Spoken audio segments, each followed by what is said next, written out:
हम अपने अनुभवों को अभिव्यक्त तभी कर सकते हैं जब हमारे पास शब्द भंडार हो। We can express our feelings, we can express our views, our points when we have sufficient words in our own dictionary, in our vocabulary, Shabd Bhandar. So, it is necessary that we must know enough words in English, and we must also know how to use them. These articles, these stories, the poem, the books that you study in English, they tell you the words as well as the uses. But let us identify some of them. हम कुछ ऐसे शब्द यहाँ पे सीखें विशेष रूप से जो हमें बार बार काम आते हैं, which are of use to us in our day-to-day life more often than other words. So let us concentrate on some of these words, and that becomes the last exercise for this chapter, the portrait of a lady. All these words are taken from different paragraphs of the story. जो कहानी के जो अलग अलग paragraph हैं वहाँ से शब्द लिए गए हैं। अच्छा होगा यदि आप कोशिश करें ये देखने की कि ये शब्द पैराग्राफ में कहाँ लिखा हुआ है। That exercise will help you in keeping these words in mind and understanding these words better. यदि ऐसा करोगे तो ये शब्द आपके दिमाग में बेहतर रहेंगे और साथ ही बेहतर समझ भी होगी इन शब्दों के उपयोग को लेकर। शब्द स्वयं में पर्याप्त नहीं है, शब्दों का उपयोग बहुत ज़रूरी है। क्रिकेट का बैट आपको मैं दे दूं तो ये स्वयं में आपको बैट्समैन नहीं बना देता, उसका उपयोग जानना चाहिए, तब जाके आप क्रिकेटर या बैट्समैन बनते हैं। So इसी प्रकार we come to these words now and the uses thereof and add a few words in our vocabulary. Let us start with the first word. The first word is wrinkle. W-R-I-N-K-L-E. Wrinkle means झुर्रियाँ। चेहरे में जो उम्र के साथ जो झुर्रियाँ हो जाती हैं, खासकर चेहरे में, हाथों में भी होती है, लेकिन चेहरों में जो वृद्धावस्था में जो झुर्रियाँ हो जाती हैं उसे wrinkled कहते हैं। My grandmother had wrinkles, all criss-crossed. यहाँ से वहाँ, एक छोर से दूसरे छोर तक उनके चेहरे में झुर्रियाँ थीं। Who says that? The grandson. So wrinkle माने झुर्रियाँ, right? And twinkle माने T-W-I-N-K-L-E. Twinkle, twinkle, twinkle, little star, how I wonder what you are. तारों का टिमटिमाना ट्विंकल कहलाता है, किसी चीज़ का टिमटिमाना ट्विंकल. So wrinkle means झुर्रियाँ and twinkle means टिमटिमाना. All right? And the sentence is there in the book. As I said, my grandmother had too many wrinkles.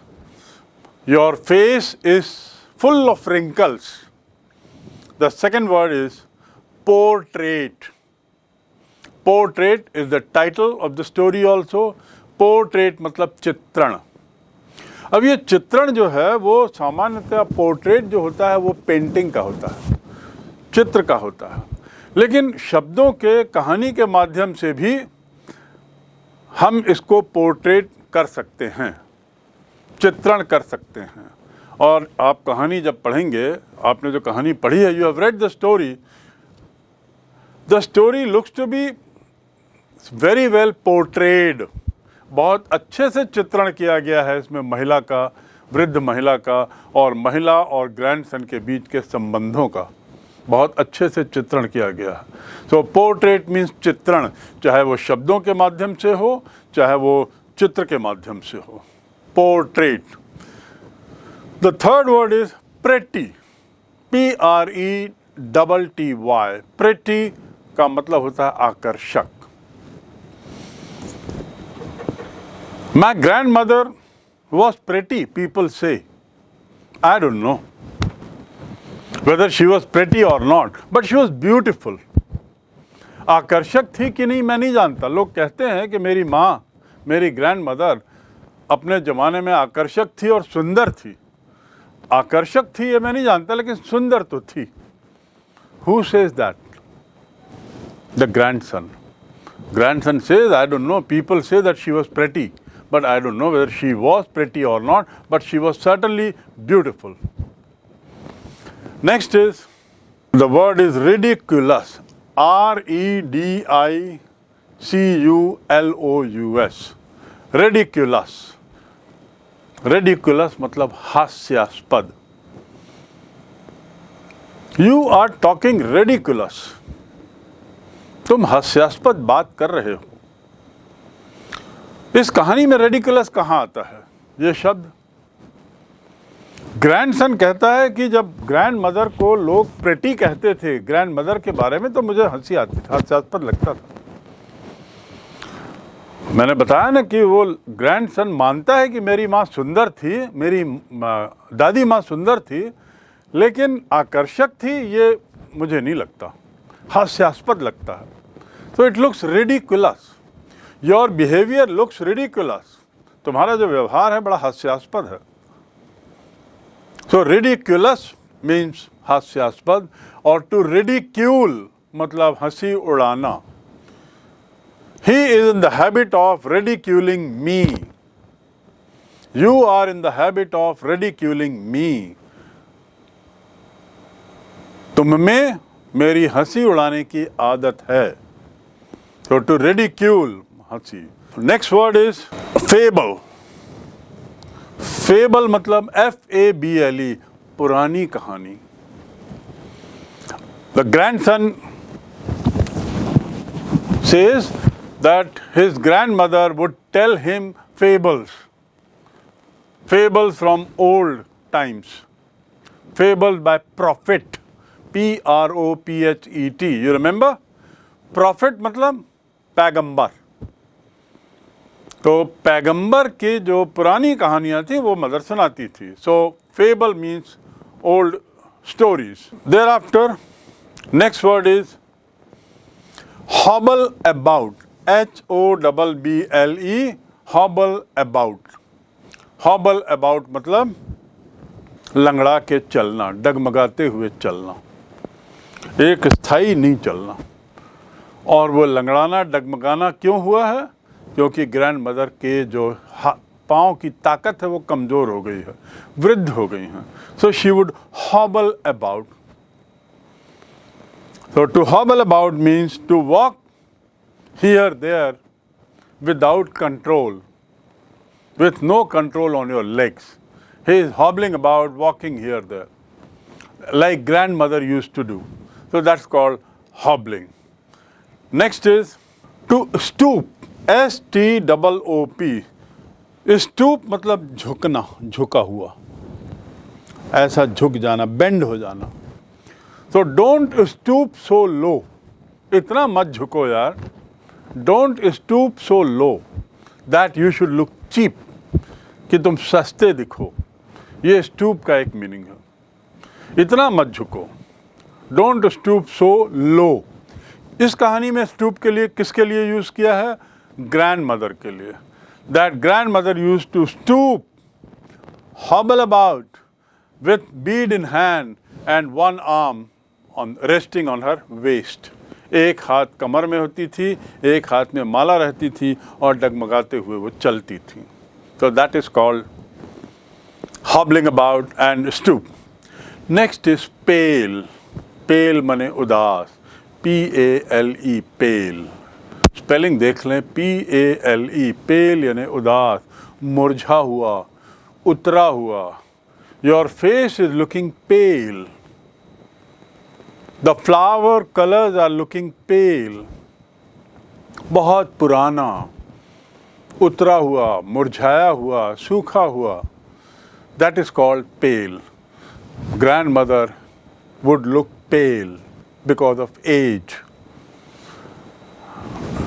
Next, inaudible. I-N-A-U-D-I-B-L-E. AUDIBLE, inaudible, जिसे सुना ना जा सके। इसका जिक्र कहाँ आया है? इसका जिक्र कहाँ आया है? इनऑडिबल का जिक्र grandmother used to say something as her lip movement would show. उनके जीभ के, उनके होंठ के मूवमेंट से लगता था कि माँ कुछ बोलती रहती हैं। मेरी दादी माँ कहानी, शायद प्रार्थना बोलती रहती हैं। आवाज़ तो मुझे आती थी, ग्रैंडसन कह रहा है, लेकिन समझ में नहीं आता था क्या बोलती हैं, और ना मैंने समझने की कोशिश भी की। So she would say something which was inaudible. समझ में नहीं आता था। Inaudible मतलब सुनाई ना देना, audible मतलब सुनाई देना। इन लग जाने से विरोधार्थी हो गया। The sound is audible. हाँ, मुझे आवाज़ सुनाई दे रही है। रेडियो की आवाज़ थोड़ा सा बढ़ाओ, टीवी का वॉल्यूम थोड़ा सा बढ़ाओ, क्योंकि यह मुझे इनऑडिबल है। इसकी आवाज़ अभी इनऑडिबल है। So inaudible means something that you can not hear. So grandmother's voice was inaudible to the grandson because she would murmur something. She would say something, prayer, that I could not make out. Right? Next is learning by heart. Learning by heart या know by heart, HEART, heart. किसी चीज को कंठस्थ कर लेना दिल से, मतलब कंठस्थ करना, अच्छी तरह समझ लेना, यानी नो बाय हार्ट। सो अच्छी तरह कंठस्थ करना, मुखाग्र कंठस्थ कर लेना, बहुत अच्छे से याद कर लेना, उसको क्या कहते हैं? I have not been able to learn this poem by heart. मैं इस कविता को अभी तक अच्छे से कंठस्थ नहीं कर पाया हूँ। I have learned the entire Hanuman Chalisa by heart. I have learned this poem by heart. I have learned this story, the portrait of a mother, by heart. मतलब मैं शब्द ब शब्द ये कहानी सुना सकता हूँ। उसे कहते हैं लर्न बाय हार्ट। जैसा है वैसा ही सुना देना, वैसा ही याद कर लेना, उसे लर्न बाय हार्ट कहते हैं। So I have learned it by heart. Next word is earthen, EARTHERN। Earthen मतलब मिट्टी का बना हुआ। अर्थ, EARTH, अर्थ यानी मिट्टी, पृथ्वी, उसी से बना है शब्द अर्दर्न। अर्दर्न पॉट, मिट्टी का बर्तन। अर्दर्न घड़ा, मिट्टी का घड़ा। अर्दर्न इंक pot, the grandmother used to bring an earthen ink pot with a red ink pen and would give it to the grandson. And that earthen ink pot मतलब मिट्टी की बनी हुई दावत जिसमें स्याही रहती थी। Right? So earthen is a word from earth. Next is stale. Stale का उपयोग कहाँ हुआ है इस कहानी में? Grandmother used to give a stale chapati to grandson in breakfast. You remember? Stale chapati, बासी रोटी grandmother देती थी अपने बेटे को नाश्ते में। वही नाश्ता था उनका, वही उनकी आदत थी। पहले बासी रोटी का मतलब पिछले दिन की बनी हुई रोटी, उसमें हल्का मक्खन लगा देती थी और थोड़ा सा शक्कर गिरा देती थी और उसके बाद उसको बेटे को देती थी। और यही स्टेल रोटी और बची हुई वो कुत्तों को खिलाती थी। तो स्टेल माने बासी, पुराना। इसका दूसरा अर्थ देखिए, स्टेल न्यूज़, अरे ये खबर पुरानी है, इट्स अ स्टेल न्यूज़। अरे ये कहानी पुरानी है, this is a stale story, नई नहीं है। तो it's a stale chapati, the food is stale, the vegetable is stale, and so on, right? STALE. Next word is scripture.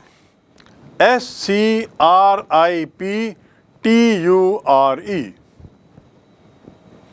Scripture. Scripture मतलब धार्मिक पुस्तक. याद रखेंगे, स्क्रिप्चर मतलब धार्मिक पुस्तक. गीता, रामायण, महाभारत, बाइबल, कुरान, गुरु ग्रंथ साहिब और ऐसी जो धार्मिक पुस्तकें हैं, पुराण आदि आदि, उपनिषद, वेद, ये सब क्या कहलाते हैं? स्क्रिप्चर, धार्मिक पुस्तकें.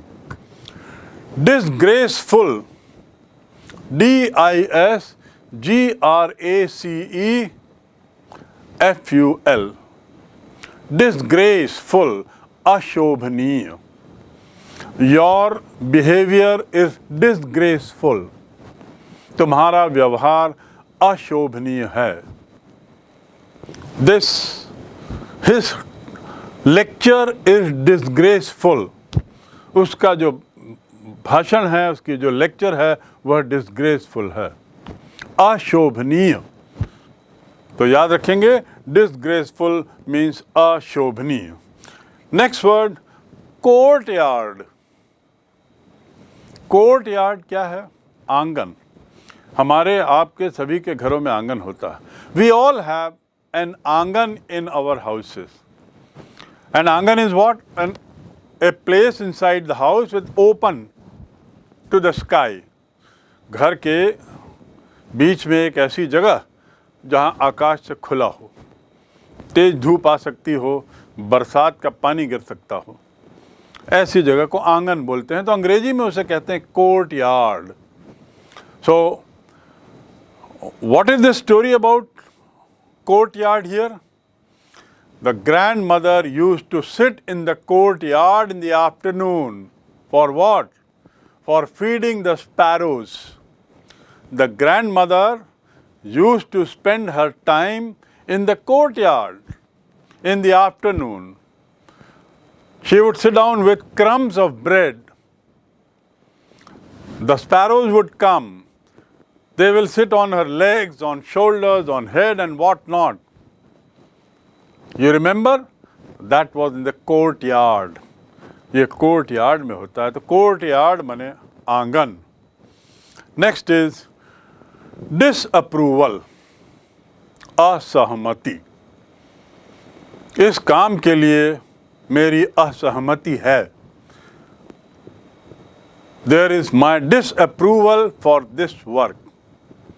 डिसअप्रूवल मतलब सहमति, और डिस लगने से डिसअप्रूवल हो जाता है, उल्टा हो जाता. बहुत जगह अंग्रेजी में डिस लगने से शब्द का उल्टा मीनिंग हो जाता. तो यहाँ एक शब्द है आपके सामने, डिसअप्रूवल. ऐसे और 4-5 शब्द आप देखें कौन से हैं जो डिस से स्टार्ट होते हैं और मूल शब्द का विरोधी अर्थ बताते हैं. The next word to add to our vocabulary kitty is seclusion. SECLUSION. Seclusion यानी means एकांतवास, loneliness. If you remember, grandmother lived in seclusion when the grandson went to university and had to stay there in a room. माँ एकांतवास में आ गई थी, दादी माँ, जब ग्रैंडसन यूनिवर्सिटी के एक कमरे में जाके पढ़ने लगा था, वहाँ उसे जाके रहना पड़ा था. सो सेक्लूजन मीन्स एकांतवास, अकेलापन, अलग हो जाना. The next word is bedlam. BEDLAM. Bedlam यानी शोर शराबा, अव्यवस्था, disorder. There was bedlam there on the ground. वो मैदान में बड़ा शोर शराबा. There was a bedlam in the hall. Bedlam always is very noisy. बहुत हल्ला होता है bedlam में. जैसा कि शब्द से ही लग रहा है, bedlam. So it means शोर शराबा. यहाँ bedlam का जिक्र कहाँ है? Where is the use of word bedlam in the story? Okay, I leave it to you. You find out, search for this word in the story and find out where that word has been used by the writer. Okay, the next word that we have is cherish. CHERISH. Cherish means to cherish, it's a verb. To cherish means कदर करना, किसी चीज की कदर करना. I cherish the memory of meeting you 2 years back. आपसे 2 साल बाद पहले जो मुलाकात हुई थी, मैं उस मुलाकात को चेरिश करता हूँ, उसकी कदर करता हूँ, याद करता हूँ. मेरा एक बड़ा अच्छा अनुभव उसे मानता हूँ. चेरिश करना मतलब अच्छा मानते हुए याद करना, उसे रखना, संजोए रखना.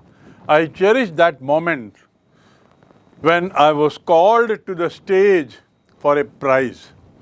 I cherish the moment when I was called to the stage for a prize.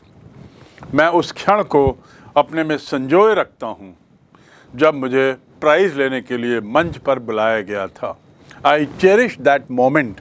Moment माने क्षण, मूवमेंट नहीं, मोमेंट यानी क्षण. I cherished that occasion when I was called to the stage to receive the topper's prize from the Chief Minister of Chhattisgarh. I cherish that occasion. उस क्षण को, उस अवसर को मैं संजो के रखता हूँ. I cherish. So I think I'm very clear. You have understood. इस कहानी में कौन क्या चेरिश कर रहा था? If you remember, grandmother had given a kiss to the grandson when he left for abroad. At the railway station, grandmother had kissed him on his forehead. And grandson had his hand on the forehead and he felt some moist. Moist is the next word. MOIST. Moist यानी नमी, कुछ गीलापन. वो नमी और गीलापन forehead में क्यों था? Because the grandmother had kissed him with her lips. होठों से उसने अपने ग्रैंडसन के माथे को प्यार किया था, किस किया था, चूमा था. तो जो वहाँ पे गीलापन था, उस गीलेपन को मैं चेरिश करता हूँ, उस क्षण को, क्योंकि दैट ऐसा लगा मानो वह. क्यों चेरिश करता हूँ, क्यों चेरिश किया? Why did I cherish that moment? Why did I cherish that particular feeling? उस अनुभव को मैंने संजो के रखा. Why did I cherish that feeling? Because I felt probably that will be the last time of my physical contact with my grandmother. अपनी grand माँ के शारीरिक टच की अनुभूति का ये शायद अंतिम मौका है, ऐसा मुझे लगा. ऐसा ग्रैंडसन कहता है. The grandson says that I felt probably this will be the last time that I'll have physical contact with my mother.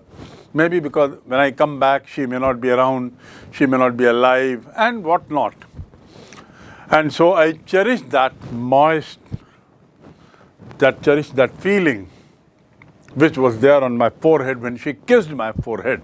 Forehead यानी माथा, moist यानी नमी, and cherish means संजो कर रखना, कदर करना. The next word is clasp. CLASP. Class मतलब जकड़ के पकड़ना. किसने किसको जकड़ के पकड़ा? Who clasped whom? Who clasped whom? When the grandson comes back from abroad,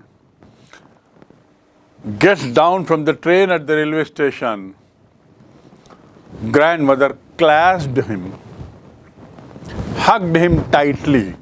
To hug tightly, that is called clasping, right? So he clasped him, she clasped him, उसने hug किया. Next word is rebuke. To rebuke मतलब झिड़की देना, ये झिड़की भी कहाँ आई है? Who rebuked whom? Who gave a rebuke to whom? किसने किसको झिड़की दी, कब दी? ऐसी तो कोई घटना याद आ रही है? Do you remember something in this story? Well, grandmother would only rebuke the birds, the sparrows that would come around when she was in seclusion, when the grandson had gone abroad, and when this old lady would sit in the veranda for longer hours, feeding these birds. तो कभी कभी ये चिड़ियों को झिड़क देती थी. She would rebuke. She would shoo them away. SHOO, shoo them away. उनको भगाती थी. This is what is called shooing away. So she would shoo them away, rebuke them, झिड़की दे देती थी. So to rebuke means झिड़कना. Don't rebuke him. Don't rebuke a child. It is never good to rebuke anyone. Better explain him. उसको समझा दो बजाय झड़कने के. So rebuke is not a good thing as such. We should not rebuke. Right? Next word. Dilapidated. A rather difficult word.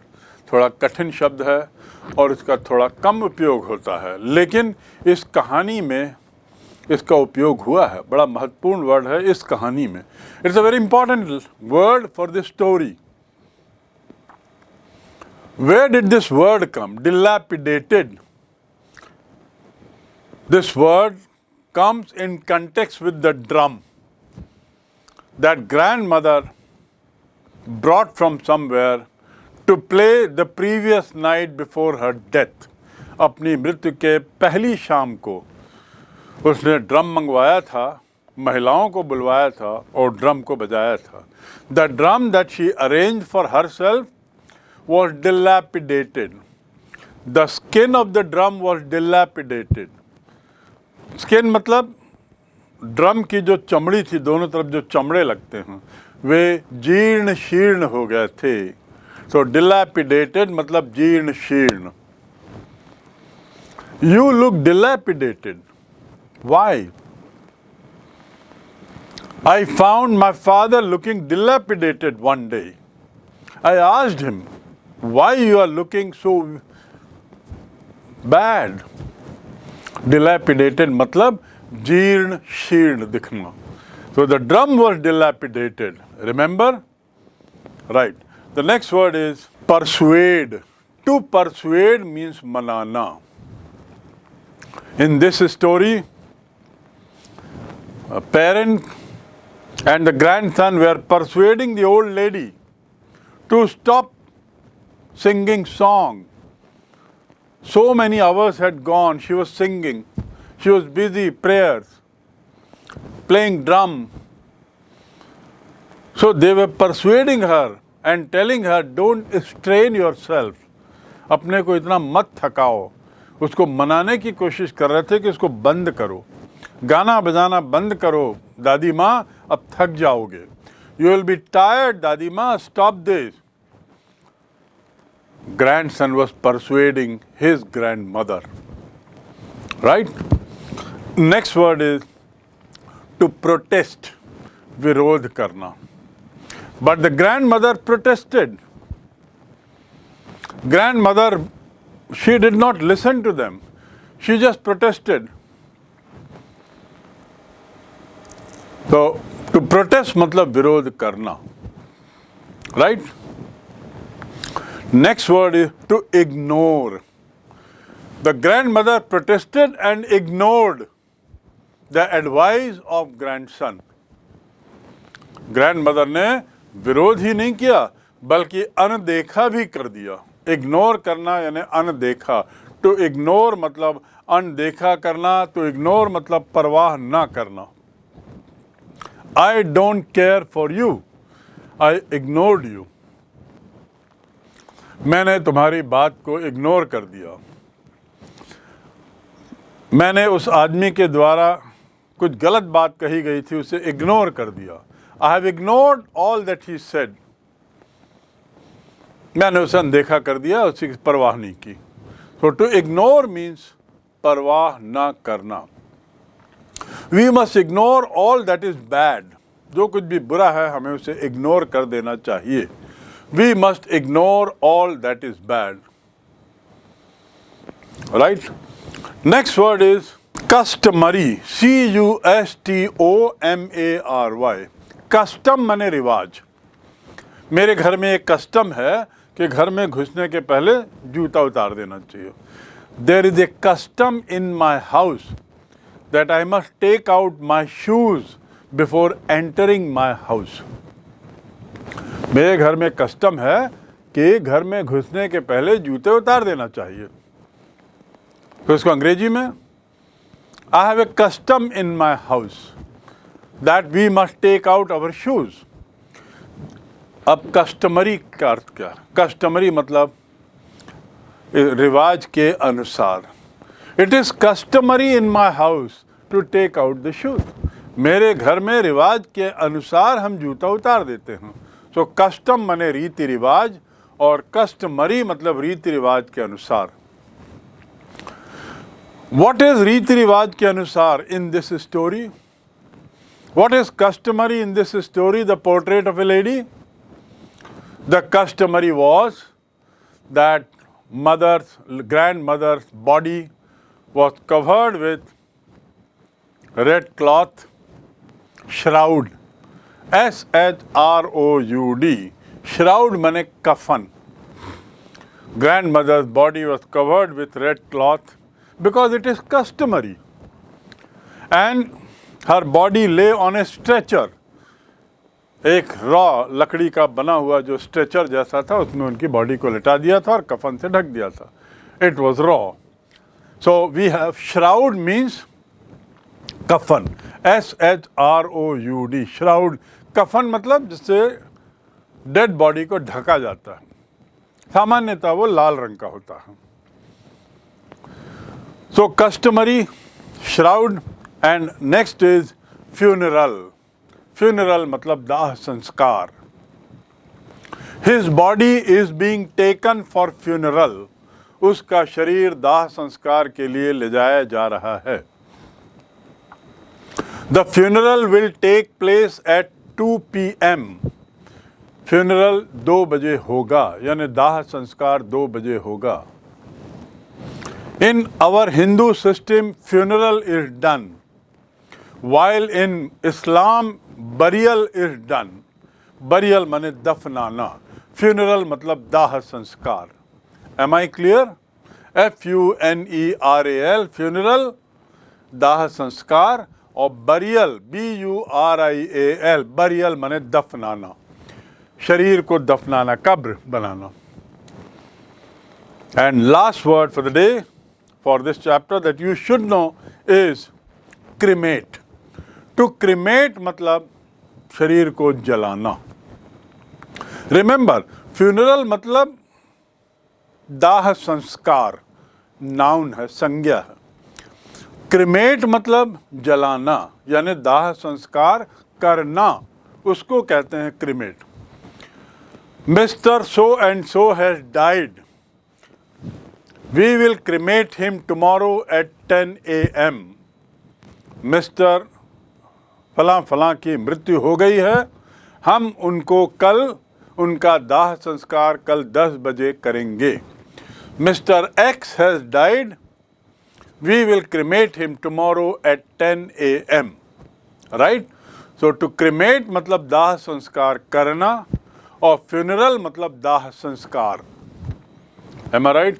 So with this, the whole story, beautiful story titled The Portrait of a Lady by KHUSHWANT Singh comes to an end.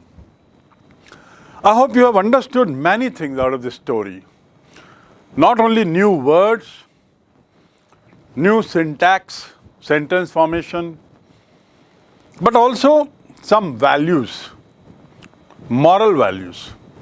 कुछ नीति भी सीखी होगी, कुछ नैतिक बातें भी आपने सीखी होंगी।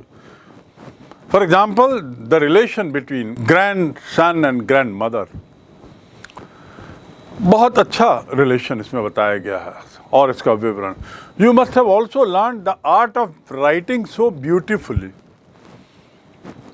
आपने ये भी सीखा होगा कितने सुंदरता से लिखा जा सकता है, कितना सुंदर चित्रण किया जा सकता है.